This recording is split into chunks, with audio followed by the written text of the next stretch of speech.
7 para as 8 quando sair de casa. Para as 8? Poxa, saiu tarde então. Às 7. 7 horas. Então, boa noite a todos. Então, vamos fazer a nossa oração. Vamos fechar os olhos. E vamos aproveitar esse dia que é feriado, né? Que as agitações da matéria estão mais atênuas. O dia passa mais tranquilo, mais calmo. E vamos aproveitar esse silêncio desse dia de hoje para que a gente possa trazer para dentro da casa espírita também essa capacidade do silêncio, da prece, da oportunidade de não só silenciar a voz, né, mas silenciar também o pensamento, o coração, os sentimentos às vezes abalados. E vamos pedir, já que nós estamos aqui, a interferência dos espíritos da casa para que possamos receber esses fluidos benéficos tão carinhosamente preparados pela equipe de trabalho de forma integral. Que a nossa estadia aqui na casa seja uma estadia tranquila, de muito aprendizado, muito conhecimento, muita sabedoria.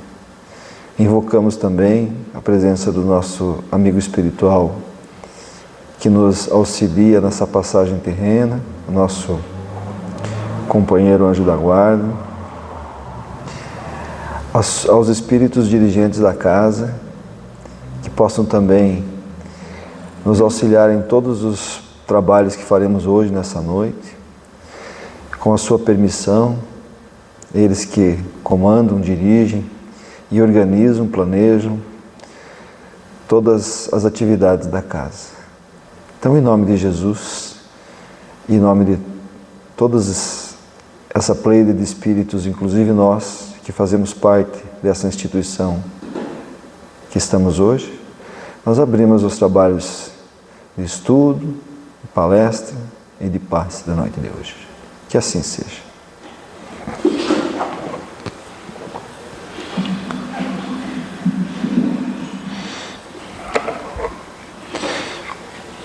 Muito bem, gente. Nós vamos falar agora sobre o último item, se eu não estou enganado. O item 9, que fala da pluralidade das existências, falando sobre reencarnação. Ah, não, tem um item 10, que daí o Kardec vai fazer um resumo geral, vamos dizer assim, sobre a questão da reencarnação no tempo dele. Né? E é uma leitura interessante, mas talvez eu não sei se eu vou apresentar para vocês, porque é uma leitura muito individual, né? A gente tiver que ler aqui, ele vai nos liberar um tempo até exagerado. Mas eu vou ver daí semana que vem como é que eu vou fazer isso. Hoje nós vamos falar sobre ideias inatas, que é o item 9. Então hoje eu estudo 76. Ideias inatas. Pergunta 218. O espírito encarnado conserva algum traço das vitórias que obteve, dos conhecimentos que adquiriu nas existências anteriores? Olha, as vitórias, né? A gente percebe em certas pessoas, né, alguns traços assim de evolução devido às existências anteriores.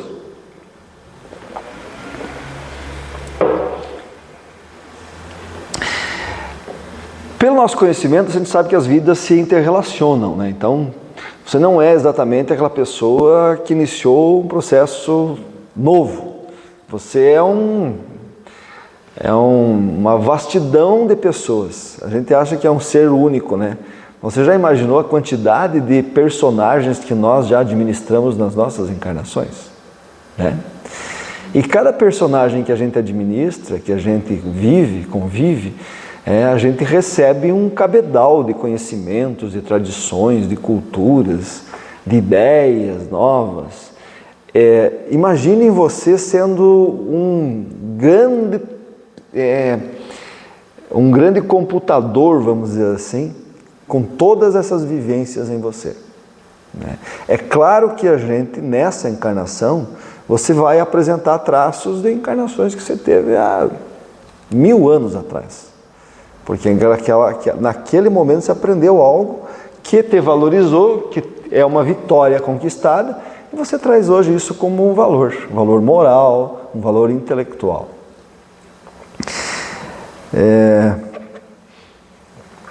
Vamos ver a resposta dos espíritos. Então resta-lhes, no caso, uma vaga lembrança, que lhe dá o que achamos de ideias inatas. Então é isso aí, né? Às vezes a gente acha que a gente é uma ideia que veio para nós nessa encarnação, que se prendeu agora. Não, às vezes é algo que você já está relembrando de um bom tempo atrás, né? E esses conhecimentos, assim, eles acabam influenciando a nossa vida atual. A gente às vezes toma decisões na vida, que às vezes a pessoa diz, nossa, mas que maluco, né? Eu nunca faria isso. Mas é porque você está influenciado por atitudes que você tomou. Opa, aqui eu falo meio, né? Levantar para cima. Atitudes que você tomou em outras vidas, que você acaba tendo essa solução para algum problema de forma diferente de que outras pessoas tomam, né? Por isso que é difícil a gente ficar julgando às vezes as pessoas, né? Porque que a gente tem, cada um de nós tem vivências anteriores que nos traz às vezes diferentes tomadas de decisões, né? Então cada um é cada um, né? Cada ser de nós é um ser individual, né? E na pergunta 218 ele vai abrir essa pergunta para vários itens, né? Acho que tem A, B e C aí, se eu não estou enganado. Então na 218A ele pergunta assim: a teoria das ideias inatas não é uma quiméria, não é uma fake news, não é uma mentira, uma coisa programada? Essa é a ideia do Kardec naquela época, aquela coisa assim, essa teoria de que a gente traz ideias de outras encarnações, né? Claro que não, né? Nós dentro da doutrina sabemos que não. Não, pois os conhecimentos adquiridos em cada existência não se perdem. O espírito liberto da matéria sempre se recorda. Olha só que resposta interessante, né? Sempre se recorda. Sempre. Durante a encarnação pode esquecê-lo em parte, momentaneamente, mas a intuição que ele fica ajuda o seu adiantamento. Sem isso, ele sempre teria que recomeçar. A cada nova existência, o espírito toma como ponto de partida aquele em que se achava na precedente. Então, a gente na anterior, a gente houve uma pausa, né? Mas isso não significa que nós paramos de aprender na hora que a gente desencarna. Às vezes a gente, em muitos casos, muitos mesmo, você aprende muito mais no plano espiritual que aqui. Então você continua aprendendo, né? Sobre isso, uma dessas ideias inatas aí, né, foi que o Freud praticamente elaborou a teoria psicanalítica, né? A base da teoria psicanalítica do Freud é esses 3 níveis de consciência aqui, né? Que é o consciente, o pré-consciente, o subconsciente e o inconsciente. Então ele diz assim, o que é o consciente? É a nossa mente atenta, é o lado racional, é a ação do mundo extremo em nós, é o nosso padrão sobre a vida atual, as nossas ideias atuais da nossa vida, como nós estivéssemos de olho aberto, que nós estamos vendo de olho aberto. Isso é o nosso consciente falando.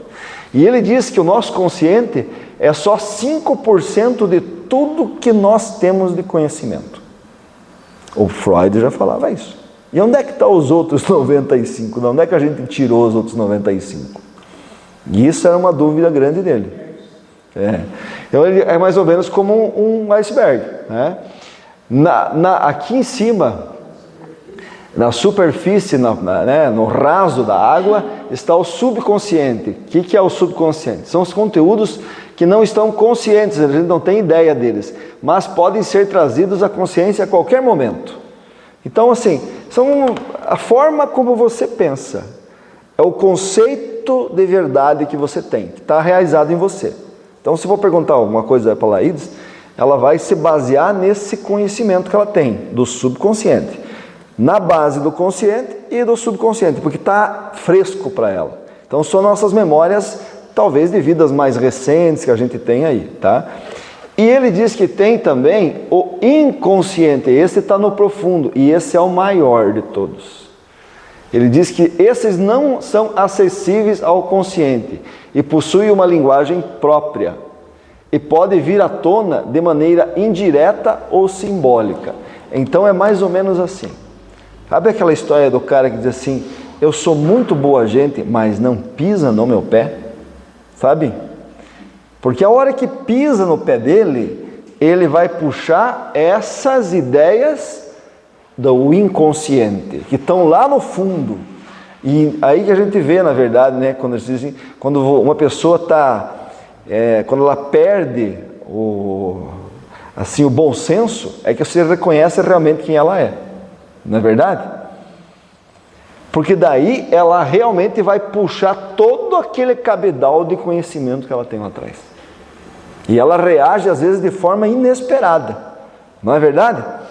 Às vezes você conhece uma pessoa e está bom demais, é uma pessoa boa e tal, mas tem aquele insight que dá nele, que às vezes ele tem uma reação que ninguém está esperando ali, né?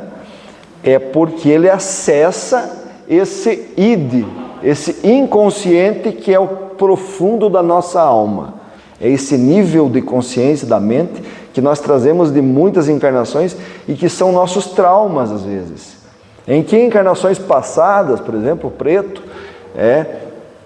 com a Rose viveram juntos, e a Rose foi uma pessoa muito mal para o Preto, fez muito mal para ele e tal. E nessa encarnação eles são irmãos, e vivem bem, até que em determinado momento acontece um fato em que a Rose e o Preto, ou o Preto lembra lá do tempo daquele, e ele reage diferente. E aí ele pode ser até bem agressivo. Por isso que a gente vê algumas situações, esse tempo atrás aconteceu em Mafra ali, de uma menina, a gente fala isso, ela assassinou os 2 irmãos pequenos, né? E eles não entendem como é que isso acontece, mas são reações que estão lá dentro desse nosso inconsciente. E a gente não sabe a capacidade, a forma como as pessoas reagem nesse sentido. É um insight que dá, que se a pessoa não está preparada, ela pira, mais ou menos assim, né? Mas nessa hora, Zé, vamos supor, não pode, vamos supor no caso dessas crianças, não pode naquela mesma hora o espírito já se aproveitar da situação, agrava mais ainda. Conhecendo a situação. Exato, isso. Ele vai provocar, talvez, a pessoa que a gente fala. Que já tem. Dá aquela sussurrada, lembra dele? Lembra o que ele te fez? Né? Ele dá aquela... talvez o insight vem dele, né? Desse pessoal que está esperando. Programado, né? Já vai acontecer? Sim. Sim. Porque a influência dos Espíritos, no livro dos Espíritos, fala, por que Deus permite? É uma prova para nós, para a gente poder achar a forma certa de reagir. Então isso é preparado. Eles deixam isso acontecer. Né? Nada é por acaso. Essa frase é a mais correta de todas. Embora seja um jargão espírita, mas é uma frase muito correta. 218. Deve, então, haver uma grande conexão entre 2 existências sucessivas? Olha que pergunta interessante. O Kardec, ele vai esmiuçando. Então deve haver, por exemplo, a última encarnação tua com essa, ela tem uma união muito forte. A presença da encarnação anterior tua é muito forte nessa.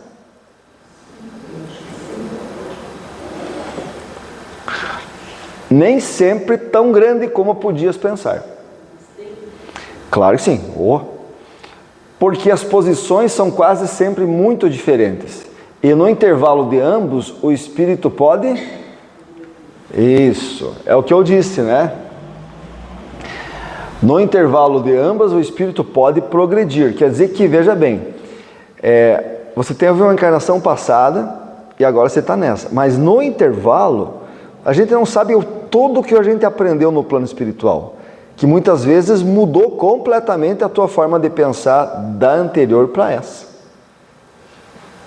Está entendendo? Mas às vezes também, Zé, tentando analisar. Tem espíritos que cometeram crimes atrozes e numa encarnação eles não conseguem saldar os seus débitos do passado. Então, ele vai saldando aquilo em pequenas doses homeopáticas.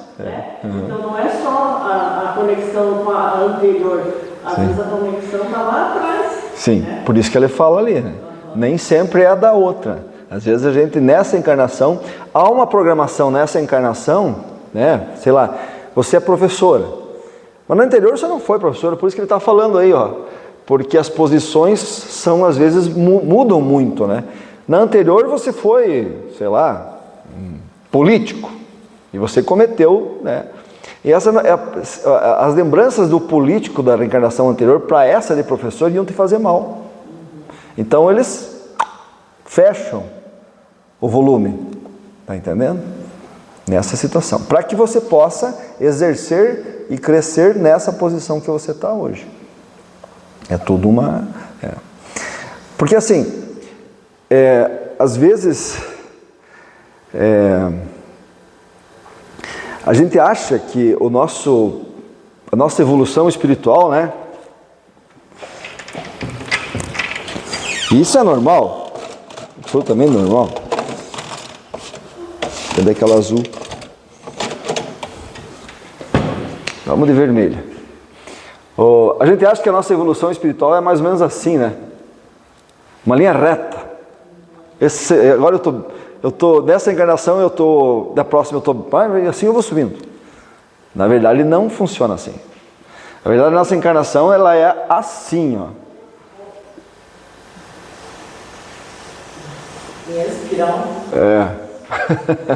E veja só, você às vezes busca lá no fundo e cai de novo e vai subindo. Você busca conhecimentos e entendimentos e vidas lá de baixo. Por isso que você falou às vezes de uma... Boa noite, Gabriel. Oi, e boa noite, Zé. Só perdi a pressa. Perdeu a pressa. Você continuar agora fazendo? Pode sentar, depois você faz no final. Daí. Às vezes, por exemplo, a gente tem, como você falou, cometeu um crime. Um espírito, né? A gente fala assim, um espírito cometeu um crime. Na verdade, é muito provável que não exista ninguém nessa terra que nunca cometeu um crime. Isso aí faz parte do nosso crescimento. É o erro. Quando, às vezes, você teve um caso muito sério que você teve há 1000 anos atrás, a espiritualidade e a providência divina, ela espera o momento certo de você receber esse retorno. Porque é o momento que você está preparado para isso. Por isso que a gente fala dentro da doutrina espírita, por exemplo, assim, você olha o teu vizinho, mas não é possível, esse cara é tão mau caráter, e tudo dá certo para ele. E eu estou aqui, né, sou um cara de boa gente, eu só ajudo e faço isso, sou honesto, regrado e tal. Parece que está tudo errado para mim. Deus não é justo. Não é que Deus não é justo. Ele ainda não está preparado para receber toda essa experiência que você está recebendo hoje. Ele não aguentaria. Então, a providência divina espera que ele vá melhorando até a hora para ele poder receber tudo isso que você está recebendo hoje. Deus não trabalha com o excesso em cima de você. Ele trabalha com o tempo. Porque para Deus o tempo não existe. O tempo só existe para nós. Para Deus não. Então, espera. Calma. Vai chegar o momento dele. Por isso que a gente se revolta, né? Mas é que a gente só está vendo aquele momento dele. Mas tem muito mais, né? Deus é tão bom que ele dá a capacidade assim, de a gente reencarnar várias vezes fazendo isso. Tendo uma força maior para depois vencer. É um momento, cada um tem o seu momento, né? E eu digo para vocês, a gente vê assim, hoje, com o auxílio da internet, né, que a gente tem oportunidade de ver muitas outras coisas que acontecem, a gente vê situações que a gente não aguentaria nunca. Pessoas que passam, né, perdem entes queridos, famílias inteiras. Nossa, tanta coisa acontecendo. E a gente vive, às vezes, uma vida aqui tranquila, com poucos variáveis, vamos dizer assim, de ruim para bom, né? E a gente reclama, vive reclamando. Porque nós como espíritos, nós temos um problema. A gente tem como eu falei, essas variáveis do que acontece de ruim para nós e acontece de bom, a gente não consegue botar numa balança. A gente só pesa o ruim. O bom, a gente não consegue fazer valorizar. Então você está sempre valorizando o que acontece de ruim. Essa semana, como é que foi essa sua semana? A semana foi horrível. Segunda-feira tive um problema lá e tal. Mas e o resto da semana? Não tá? E o resto, o que aconteceu? Você só está valorizando aquele problema que aconteceu. Então o peso que a gente faz da nossa vida é sempre olhando pelo lado ruim das coisas.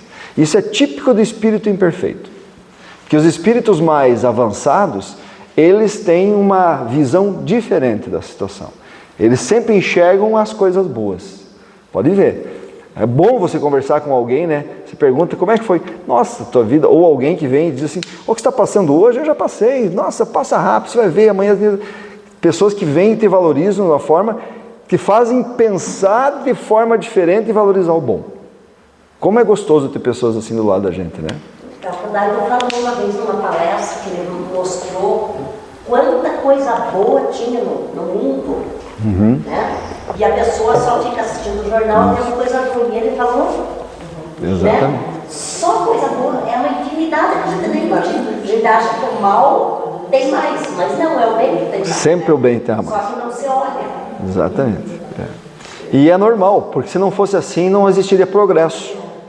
Se o mal sempre fosse mais, nós estaríamos andando para trás, né? Porque seria um retrógrado. Como o bem tem que ser sempre maior, para que a gente avance. Sempre assim. Só que o mal é mais... O mal, ele grita mais, ele é mais barulhento, né?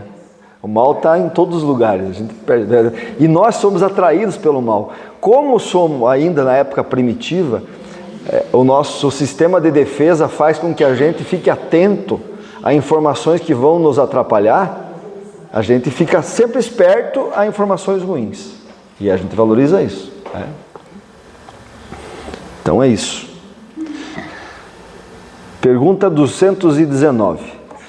Qual a origem das faculdades extraordinárias dos indivíduos que, sem estudo prévio, parecem ter intuição de certos conhecimentos como línguas, cálculos, etc. Como é que a gente tem uma capacidade tão enorme que nunca aprendeu? Ontem eu estava conversando com uma pessoa lá no clube que ele é torneiro mecânico. Ele não tem nem o primário. E ele dá show em qualquer engenheiro lá em Curitiba, lá e tal, desde o tempo que ele trabalhava lá. Como é que a gente explica essas capacidades assim que a pessoa tem, né?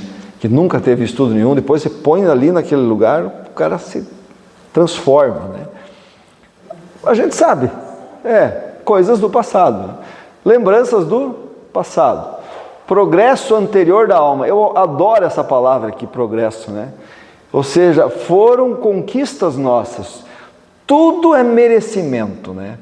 É ruim quando a gente critica alguma pessoa e diz, nossa, assim, o cara é assim porque a família é boa. O cara é assim porque é aquela coisa da meritocracia. É verdade, mas é merecimento do espírito. Se ele está ali, ele está recebendo aquilo, é porque ele tem mérito para isso. É mérito por conquista. Por conquista, sempre por conquista. Essa palavra progresso fala disso. Você progride pelas suas próprias conquistas, pelo seu próprio esforço, né? Mas quando ela mesma não tem consciência, às vezes ela mesma não tem consciência disso, né? Mas daí quando ela começa a fazer, ela vê que ela tem facilidade. De onde queres que elas venham? Os corpos mudam, mas os espíritos não mudam, embora troque de vestimenta, apenas troca de vestimenta, né? 220. Como a mudança dos corpos podem perder-se certas faculdades intelectuais, deixando-se de ter, por exemplo, gosto pelas artes? com a mudança dos nossos corpos, nós perdemos alguns gostos? Sim, desde que você tenha desonrado essa faculdade, empregando-a mal. Uma faculdade pode também ficar adormecida durante uma existência. É o que eu falei sobre a questão da Rose ser professora hoje e tal, né? Porque o espírito que quer exercer outra que não se relaciona com ela, nesse caso, permanece em estado latente para reaparecer mais tarde. É o que eu sempre falo. Eu hoje, por exemplo, não tenho a capacidade da pintura, mas eu tenho certeza que eu sei pintar um quadro igual ao Van Gogh. Só que nessa reencarnação, eu não posso ser pintor, um bom pintor, porque senão eu me desvirtuaria da minha real missão. Mas eu tenho certeza que eu sei pintar um quadro igual ao Van Gogh, porque eu tenho vontade de pintar um quadro. Me dá vontade de comprar uma tela e começar a pintar, mas eu não faço isso. Ou seja, para mim, eles colocaram num volume baixo a pintura, né? E vejam só, se você fizer essa pergunta para várias pessoas, pergunta-se para o preto, você nunca teve vontade de fazer uma coisa, mas parece que toda vez que você vai fazer, não dá certo? Né? Às vezes a gente tem uma vontade de fazer isso, de ser aquilo, de estudar para isso, mas não adianta, por mais que você tente, parece que busca o outro caminho. Não adianta, né? Porque a tua programação não foi feita para isso nessa vez, né? Então você tem que às vezes seguir a corrente das águas do rio. Depois para frente você pergunta por quê, né? Perguntas aí, gente?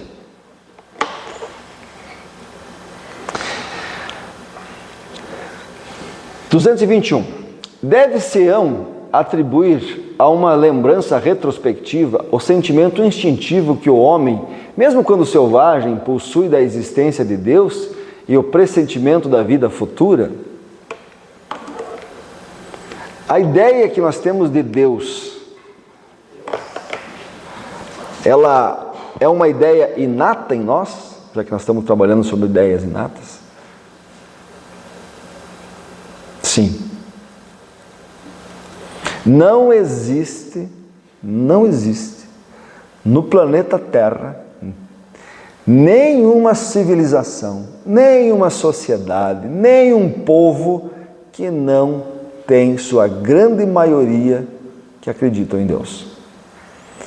Essa coisa de que os ateus estão crescendo, lembra um tempo atrás dizia assim, porque a tecnologia a ciência vai aparecer e daqui a pouco as pessoas vão perder a ideia de Deus, das religiões. Isso falava-se no século passado bastante. Aconteceu alguma coisa? As pessoas cada vez parece que estão mais religiosos ainda, né? Mais fanáticos às vezes ainda. Porque isso está na nossa consciência, a ideia de Deus. A ideia de Deus, a ideia da imortalidade da alma. Porque, aliás, é uma coisa interessante, ateu tem uma diferença entre ateu e materialista. É bom a gente saber disso. Esse é o meu. Não dá para limpar o quadro com o teu boné? Não limpa.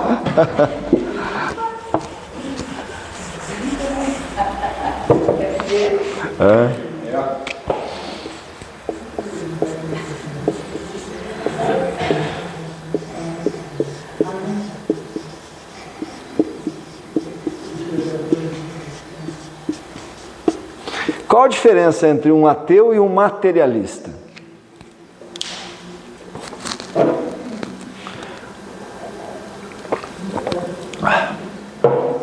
É bom, gente, porque nós como espíritas, nós somos espíritas. O Kardec deu esse nome, espíritas, por quê? Porque nós valorizamos o espírito. Então, nós não valorizamos a vida aqui, nós valorizamos a vida como um todo.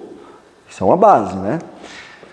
Mas tem os ateus e tem os materialistas, que não são religiosos, que não acreditam em Deus de alguma forma.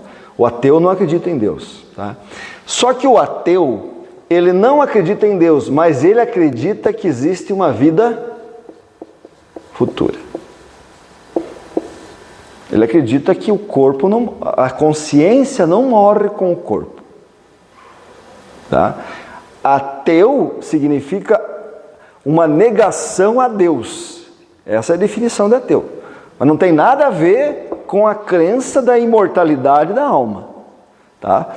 Já o materialista, ele pode até acreditar em Deus, mas ele acredita que tudo se acaba com o corpo, porque ele valoriza a matéria, ele não valoriza o espírito, ele valoriza a matéria.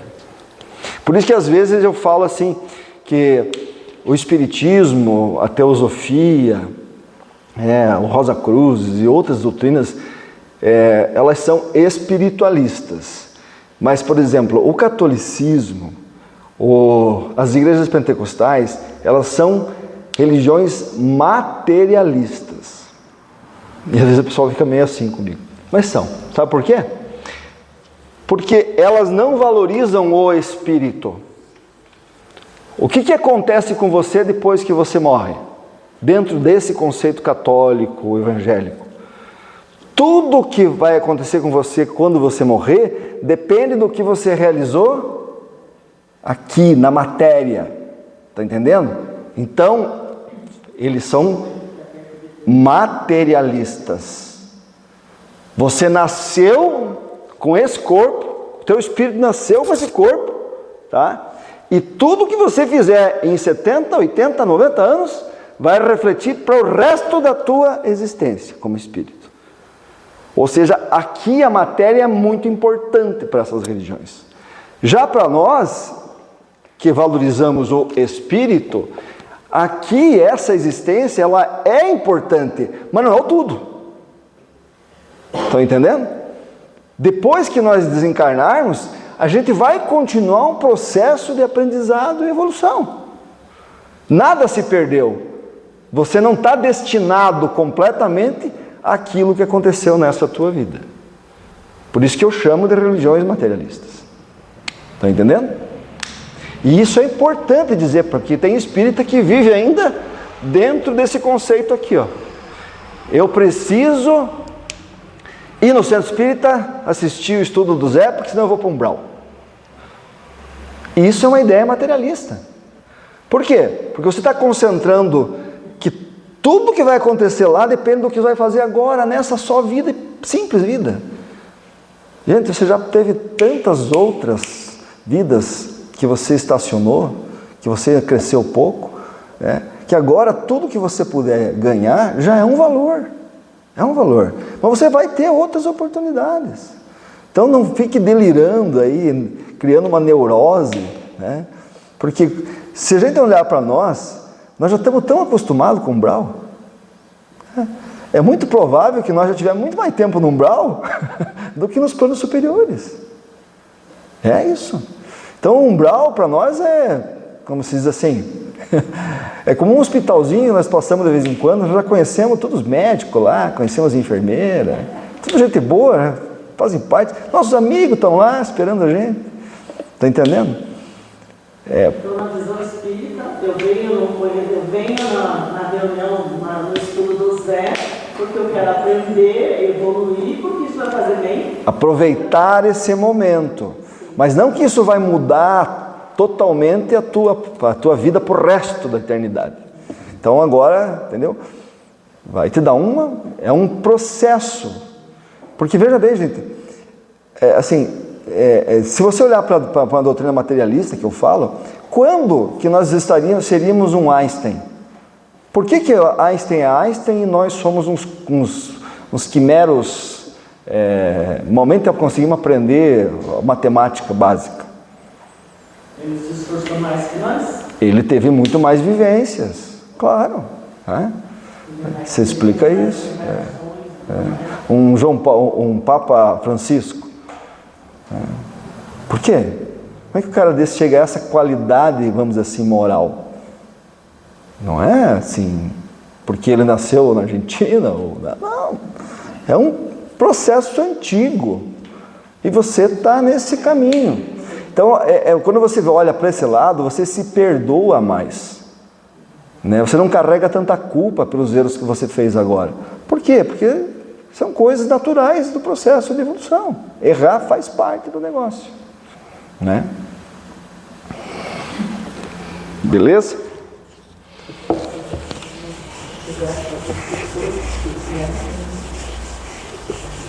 E aí, mais uma vez, eu falo a questão do julgamento, né?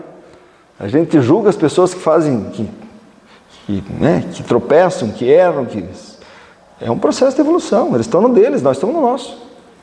Cada um é cada um, né? Vamos ver a resposta.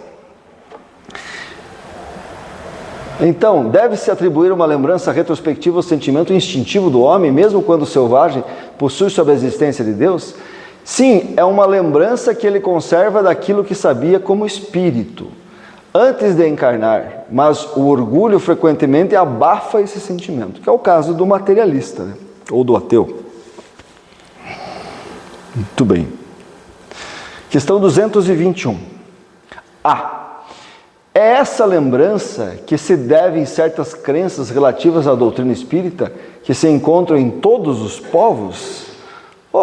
Que pergunta legal. A gente acha que a doutrina espírita é nova? Você acha que o Kardec inventou a doutrina espírita? Você acha que os espíritos inventaram a doutrina espírita para o Kardec? Foi uma revelação para o Kardec? Não. Foi uma revelação para nós, para o processo evolutivo da humanidade.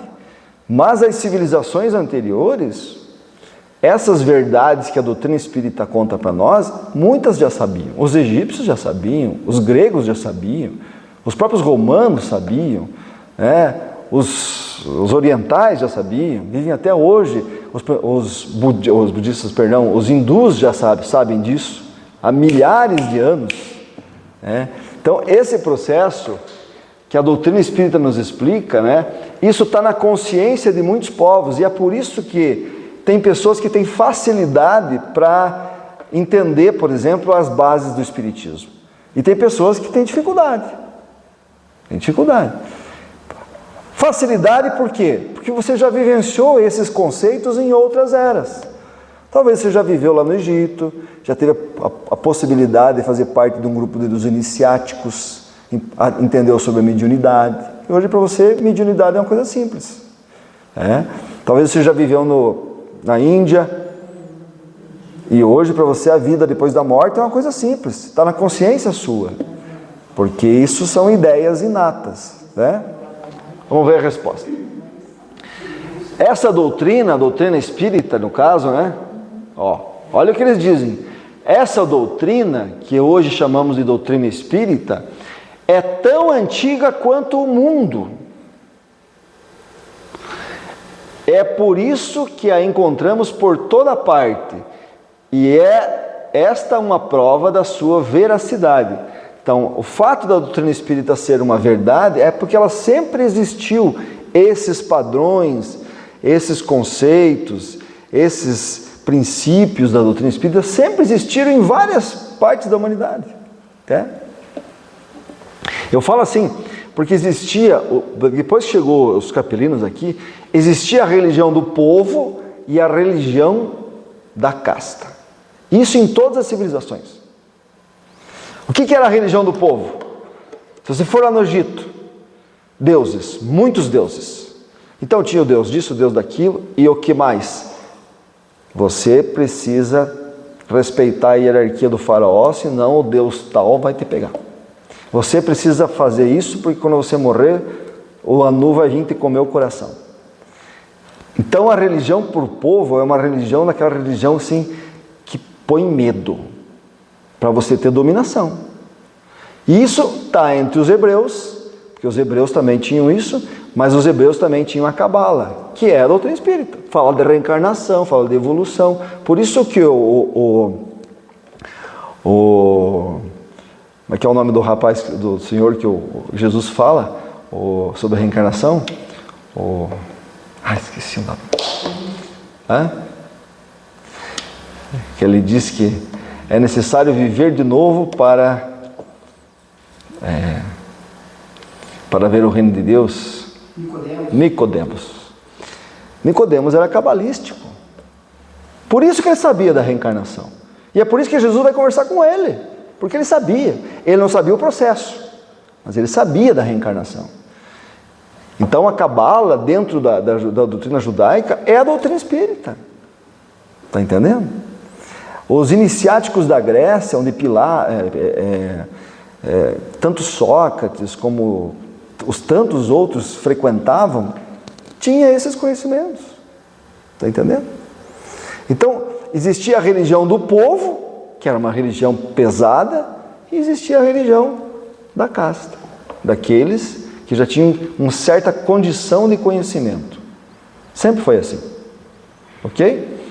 E não é diferente. Mudou alguma coisa hoje?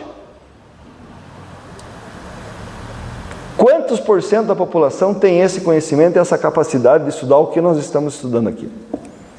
A maioria das pessoas vive sobre uma religião dominadora. Não, pelo amor de Deus, eu não posso deixar ele pagar o dízimo. Não é assim? Então, esse processo que eu estou falando aí é o que realmente vai mudar nesse século. É o que eles dizem. Essas religiões materialistas vão, aos poucos, sofrer um processo de mudança. Não vão acabar, mas vão se modificar, vão se adequar. Porque os espíritos estão chegando. E a gente percebe isso, né? Muitas coisas já não tem mais explicação dentro do cabedal de conhecimento católico. Por isso que as pessoas vêm na doutrina espírita. Quase 70% dos frequentadores no Brasil das casas espíritas são católicos. Católicos. Que enchem casas espíritas. Que vêm em busca de carta espírita psicografada de alguém que desencarnou, que vem por causa de um processo de sofrimento de perda, de uma questão material. Eles não encontram mais, eles vêm aqui. Eles continuam indo na igreja católica, vendo o padre falar e tomando comunhão, mas eles vêm aqui porque eles não conseguem resolver o problema deles lá fora. Então, aos poucos, essas novas religiões vão ter que mudar. Vão ter que começar a aprender os princípios da doutrina espírita. Ok? Tudo bem. O espírito encarnado conserva a intuição do seu estado de espírito. Tem consciência instintiva do mundo invisível, mas quase sempre ela é falseada pelos seus preconceitos. A ignorância mistura a ela a superstição. E é o que a gente vê hoje. Muito bem, acabamos. Então, já que nós vamos ter mais um tempinho aí, né? Que temos 15 minutos ainda, o André nem chegou. Tem um videozinho sobre, que a Neta Guimarães, acho que uns 5 minutos, que ela fala justamente dessa questão que nós estamos falando aí, sobre os princípios da doutrina espírita. E por que é difícil a gente, às vezes, muitas pessoas nesse planeta ainda, aderirem a esses princípios. Ok? Então vamos lá. Vou apagar essa luz.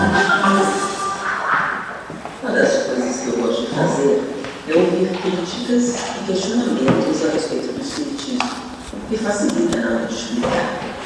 Mas o que eu mais escuto das pessoas é: eu não posso ser espírita, ou isso não serve para mim. E o motivo é um dos mais interessantes quando isso é questionado. Por quê? Não consigo ser tão perfeito. Mas o que é ser espírita? Ou melhor dizendo, o que é necessário? Ué? O que houve? Saiu o vídeo. Será que foi só metade do vídeo? Esse é a metade.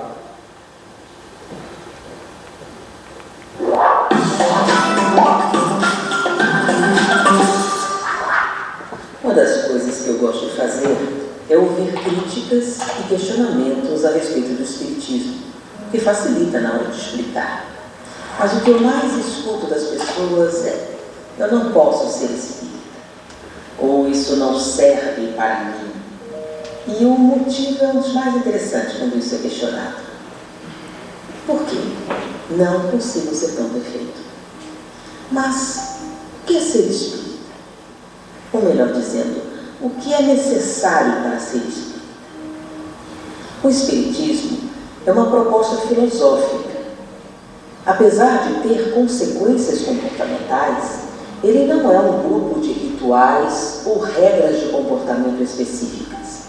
Como proposta filosófica, é uma forma de pensar, uma forma de ver o mundo, uma forma de analisar a nossa realidade.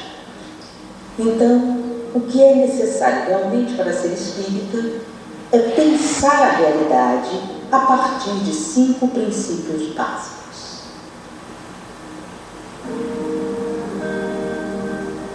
Primeiro, existência de Deus. O Espiritismo é uma filosofia espiritualista e deísta. Deus é a inteligência suprema, causa primária de todas as coisas. A partir desse pensamento, nós analisamos a realidade do ponto de vista de que existe sim um sentido na existência, nos acontecimentos, e que Deus não só existe, como é a causa inteligente de todo o nosso universo. O segundo princípio é a imortalidade da alma.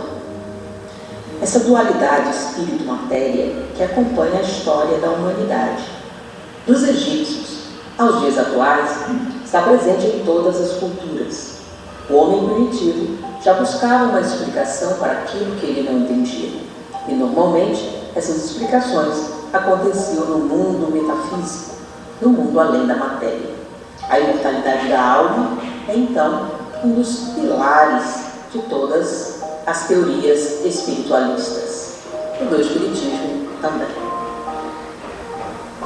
O terceiro princípio, comunicabilidade dos espíritos, é o que distancia mais o espiritismo de outras teses espiritualistas. Daí a necessidade de Kardec cunhar um novo termo para separar espiritualismo da ideia espírita. Ou seja, o espírito age sobre a matéria, não é apenas consequência, é a origem de muitos fenômenos. Quarto princípio, reencarnação. O espiritismo acredita que a alma passa por muitas existências corporais, com o fim de aperfeiçoar-se, e é o que fundamenta a justiça divina. Nós, como deístas que somos, nós acreditamos que todas as coisas têm uma razão de ser, e a ausência da reencarnação torna a explicação para a existência extremamente difícil e caótica, dando a entender que a vida não teria sentido.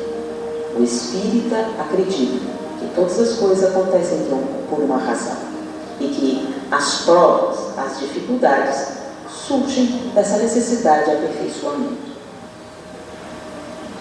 O quinto princípio é o da evolução espiritual. O espiritismo acredita que a evolução acontece no espírito e que, à medida que ele se depura, ele produz alterações no mundo material, de maneira que a evolução que nós visualizamos no mundo físico é uma consequência da evolução espiritual. E nós não surgimos diretamente como espírito. As mudanças começam com o princípio espiritual, que é o primeiro impulso de alteração da matéria, que deu origem ao movimento e os processos materiais como nós conhecemos. Por trás de cada processo material existe um processo espiritual. No momento em que esse princípio espiritual adquire um nível de maturidade, ele se transforma em espírito, que é um princípio inteligente do universo, independente, que passa a fazer as escolhas utilizando-se do livre-arbítrio que ele conquistou.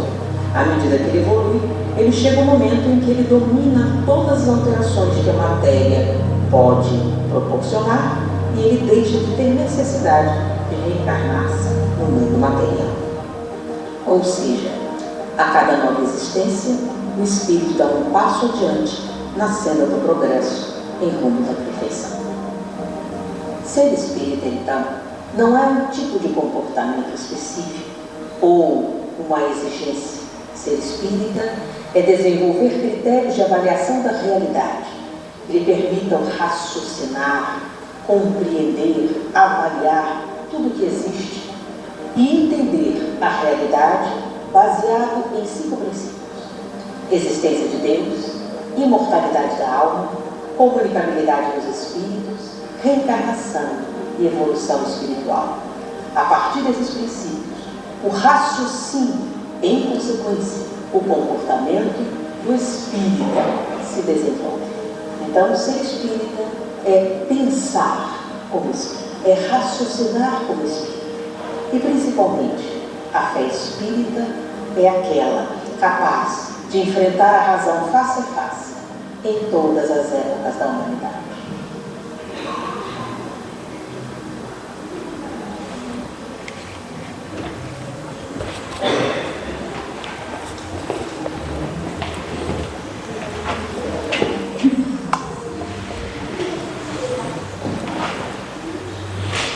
Quer fazer oração, Gabriel? Fazer oração já. Aham. Só que hoje é sem música, daí. Mas hoje não tem música no som. Não tem música. Mas não tem música na internet. Vai demorar muito mais a achar lá. Mas o Didila não pode pôr a música. Não. Mas não dá para fazer com música hoje. Não tem internet hoje. Mas pode fazer cedo, não tem problema. Os Espíritos do Senhor, que sós em todos os céus, com a Cesar, que são na pimenta, ao receber as ordens do seu comando, espalham-se por toda a superfície da terra, se beleza de descer as cadeiras, divinar os caminhos, erguer os olhos aos céus. Provadim de verdade que